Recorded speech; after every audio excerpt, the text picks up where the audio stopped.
few quick points. I'm going to give you some exercises at the end of this. For the most part, whenever I do an exercise or give people exercises, depending on how long they want to do Skyping with me, if they're doing 4 in a row, I'll do them weekly. If they just do a single one usually, I'll give them like a month's worth of exercises to make up for that. Because I'm not trying to leave somebody high and dry just because they didn't buy 4 Skype consultations from me. I prefer that they get the most success out of the little time that we got. Friday and Saturday nights mostly, and that's just because like that's like the only thing I can kind of afford doing right now. Like according to my school work schedule, but okay, so whenever, like pretty much whenever you're trying to build a habit, like let's say we want you to go out every day. Now, when it comes to this kind of stuff, you want to go out as consistently as possible. However, you don't have to go out for a long span of time. I get how that is, especially when you have like a long work schedule. Like that stuff's pretty tough. So for the most part, what I always say is 1 approach a day, or at least with the intention of approaching. So if you go out, let's say that you didn't approach for whatever reason, write down the reason that you didn't approach, and then backward. And then write down why it's ridiculous. Because for the most part, any reason not to approach is ridiculous, and there's nothing you can lose. I like that. I like that. Baby step for yourself to going out. Coach the girls too. I would actually coach them up and be like, okay, look, I bring some like girls back here every so often, like wing me, like tell them wing you. Don't tell them to overdo it, like because like if they try to make fetch happen, like they try to push it together, like yeah, you should go home with him or something like that. Then it's like. Girls don't like that, or like people in general. When you try to push people together, it like people are more likely to repel out of rebellion. Okay, I see. Yeah, and if they do, say, "Don't make fetch happen." Say that like from Mean Girls, and say it the same tone. Be like, Sarah, don't make fetch happen. One of the things I struggle with is like approaching large numbers, like when I'm out. Because sometimes I'll be feeling it and like it'll be super easy and super loose and I can do it effortless. Sometimes it's like it's like sandpaper. I'm like, Jesus, like the hardest thing I've ever done, you know? Yeah. So what's your take on that? Like how do you? It's the same thing as like situational momentum. Like so this is what will happen. You go into like approach those kind of groups repeatedly, and maybe you'll say one really clever line. And you're like, oh, that was really dope. Or maybe you'll get more assumptive that's going well for you, or you'll care less. Maybe you'll get so rejected so many times in those sets, you just stop caring, and then you hook it. Okay. It's like there's a couple ways that you can ultimately overcome it. With the momentum, you'll learn like dope ass shit to say over time. You'll build more confidence in saying it, or you'll desensitize yourself. So it's either 1-2 ways. He really looks for eye contact when like trying to approach a girl, and I'm like, yeah, that's cool. Like, you know, like that's cool. Like if you do make eye contact with her and then you go to approach her and then it's kind of it kind of works out. It might work out, it might not work out, right? And so like my whole thing is I was like, I don't think she really needs to see you to make like, you know, for you to go up to her. And, well, you never know until you approach. Ultimately, like that's just the answer. Like unless you approach, you don't know the answer. Like he's more guesstimating it. He's still pretty fresh at this, so he's making like little excuses so he doesn't have to approach in a situation he's more likely he thinks is more likely to get rejected in. But both situations honestly are pretty equal because I doubt that he's able to read the social like purpose of her looking at him, because it could be one of a million things. It could be value or threat. It could be like, you know, her looking at him and being like, you know, I don't know. Oh, my boyfriend has the same shirt, or like, it's like. My boyfriend has the same shirt. God, that's. It's like you cannot possibly know. I mean, after a while approaching, you can get a better sense of it. You can get a better sense of what's going on in somebody's head. But for the most part, like if you haven't gotten a lot of approaches, you have no idea.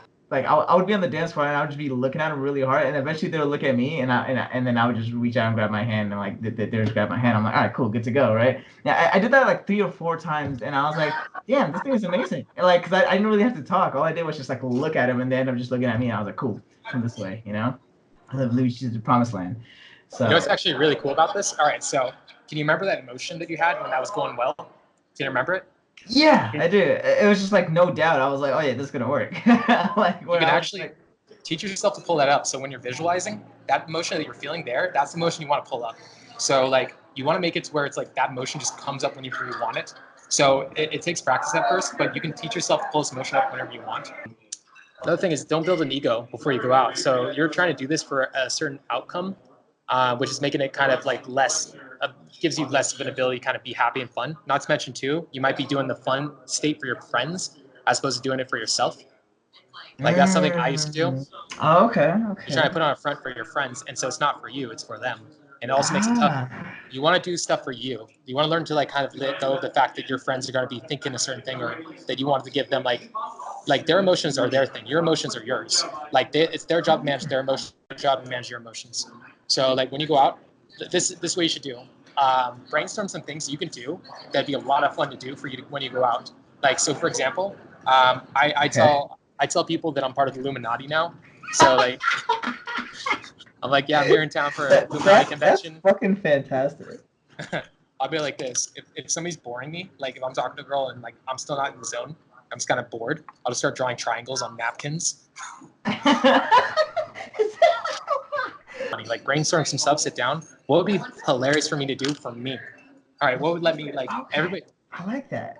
Like that's something that's legitimately funny that you think it's hilarious for yourself, right? Exactly. Yeah. Exactly. And like not to mention too, if you're getting in state, people see you're getting state and it makes it easier for other people to get in state because they're around you. So people don't want to kill that. They're like, oh, he's in the zone. Here, guys, let's pump him up. Like, let him do what he wants. And even if somebody is getting jealous because you're in the zone, they'll try. Like, they'll be afraid to do anything to you because you're because you're so like woken up, because you're so alive in the eyes. They know that if they say anything to you, you just verbally like whiplash them. You just like people know that inherently. They see that in your eyes. When you're in the zone, they're like, okay, let's not fuck with that kid right now. You know, it's like people like bullies will actually look to your eyes to see if they can bully you or not. Like it's actually really crazy. If you assume nobody can fuck with you, generally speaking, nobody will. Like it's actually pretty crazy because they'll assume that you know something they don't because like it's biological, but you don't. You're just like so stupid. You don't know anything. Think happy, fun. How can I have the most amount of fun? And how can I build my momentum? So go out, you approach a lot. And when you approach, you have some lines maybe to make you laugh. Maybe you do this. It makes you kind of a lot funner for yourself. Maybe like, or maybe you come to like, let's say like tonight, let's say you went out tonight and you approached a girl and she gave you like a negative reaction. When you do your field reports, be like, how next time can I handle this in a way that'll make me laugh better? So what could I have said that made me laugh? And then maybe brainstorm on it for like 15 minutes. Like at least to some extent, even if he doesn't know it, he actually does have like quite a bit of interpersonal intelligence in some place. It's also probably too that he also has the identity around being that guy in your group. So he's like, wait, how did you know that? Like he is that guy. Holy shit. well, it's how he gives value to the tribe. So like the reason that like believing you are a certain person helps is because by you like telling yourself that your value to the tribe is this, like you're like, I'm the fisherman. I'm the fisher guy. Now all of a sudden, every time somebody mentions something about fishing or some little tactic, you remember it. It just sticks to you in your head because you're the fisher guy. So your brain's like, this is your value. So it absorbs it and sucks it all up. Your brain can only focus on things of value or threats. So if you know that your value is to the tribe's fishermen, like if you're the greatest fisherman there is, like you get all the women, you get all the resources, there's no chance of you getting kicked out of the tribe. Now, however, if you're the worst fisherman, you're at the bottom of the totem pole. Like if there has to go food around, or maybe like you get injured, like they're less likely to treat you like they would maybe the top guy, the top fisherman, because that guy's like everybody's friend. He's also loosened up too because he's at the top of the tribe. He's less likely to be stifled. He's more likely to be loud and outgoing because he's at the top of the fisherman. So it makes you more like kind of like that. Does that make sense? Yeah, yeah. Like if you don't think you can change who you are and you're letting go of this like ego, like so people project like a certain personality to the world and tell them that they're this person, so they get the feedback from the world that they're that person. Like this is what people do because they have such low self-esteem from the world that they can't get something, they can't make money, they can't get women, they can't get more muscular, they can't do this. So instead they're like, well, I can't get any of that because my self-esteem's so low. Instead of like actually becoming what they want because they don't think they can, they'll try to fake it to the rest of the world. And eventually they fake it for so long, they start believing their own bullshit. So like if you're somebody that's like, I'm super smart and you're trying to convince the world you're smart, if somebody attacks your idea, like let's say it's like religion, I'm Christian, somebody's like, oh, that's stupid. The guy gets all offended because you're calling him stupid. Okay. He built his identity around being a Christian.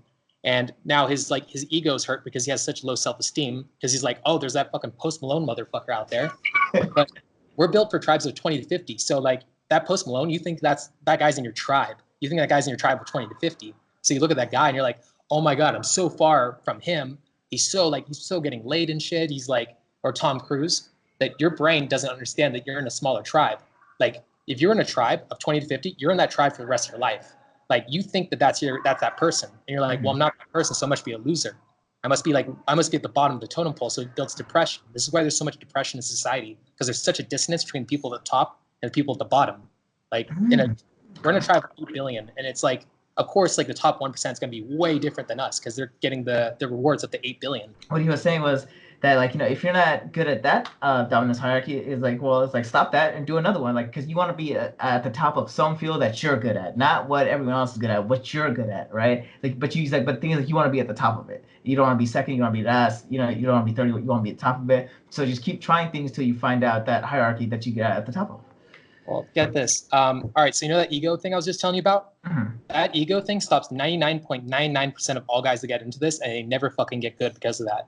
Because the pain is too much. If you overcome that, it doesn't matter. There's nothing that, like, there's so little competition in this shit. Like, you have no idea what you're capable of in this kind of stuff. Like, the things I've seen are absolutely fucking incredible. Like, people throttle themselves because it's too painful. It's too hard to let go of an ego. People like their pain and they don't even know it. Like, people have so much like built up like trauma, and they're trying to hide from it, that they like it to a certain extent. And when okay. All right, let's say that you hit a plateau for a while. Okay, let's say you hit a plateau, and the plateau is really hard to overcome. You're not thinking critically, so you build up an identity because you don't want to think, oh no, I hit the ceiling, or like let's say, oh no, this is gonna be a long route because you have such low self-esteem. You're like, well, that must be the ceiling, and then you want to like get your confidence back so you can get a little bit of confidence from that. So you're like, well, I must be the best there possibly can be, or you build up an ego that you know better than everybody else. So you're like, I know this better than everybody else because you don't have the self-esteem behind your intelligence. So you build your personality around that. And then from there, you actually will throttle yourself. You'll actually keep yourself from getting better because you're not actually paying attention when people are like, hey, why don't you do this better? Why don't you do this better? Why don't you try to improve in this area? Because you're already the best there can be.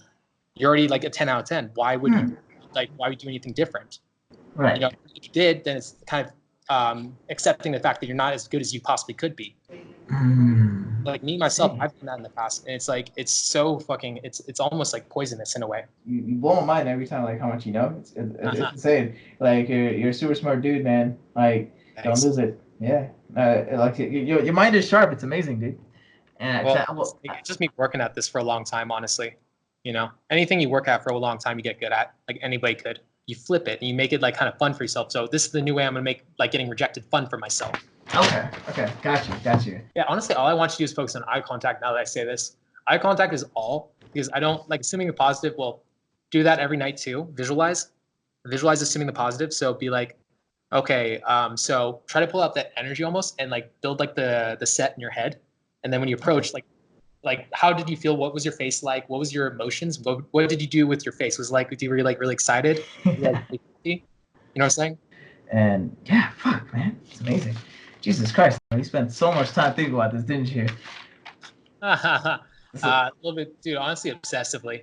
Like all I've ever done is think about this. And like, even when I'd have jobs, it'd be hard for me to like have the job, even in sales, because I'd be like, well, he's telling me the sales tactic. How's this playing the game? And I'm like, fuck, no, that's not the point of this. I'm supposed to learn how. So that's how I ended up going. Like, it's just like literally just over the years of doing this and thinking about it nonstop. Like the good thing is though, is that just by you getting around somebody like me and talking to somebody like me, it'll rub off you faster than it took me. No, like I feel it already. Like just your energy, it's like I was like, oh, dude, yes, like this is it. Like it feels good. Yeah, you didn't like. I struggled for this, but you don't have to. Like, because you're gonna be hearing my thoughts, my ideas, and eventually you're gonna learn how to use your own strengths and your personality to make your game even better. Like, so me, I'm pretty empathetic, so I use that to kind of like really quickly read situations. And I can also kind of like empathize really well with a girl and be congruent to it. And I can also like see a girl's like, I can tell when a girl's like feeling a certain way, and I can fix that. Or, well, it's nice having all the answers for stuff too. I have not come across it like a question that I didn't know the answer to like inherently, like in a long time now. Literally like probably hundreds of Skype calls. Jesus, yeah, are you like serious? yeah, I've never had like an issue where like somebody came to me with a question, I didn't know the answer. Usually a lot of it's honestly self-sabotage, or like so many people self-sabotage the shit out of their stuff. So check this. You want to know, like, here's a really advanced like psychology like idea.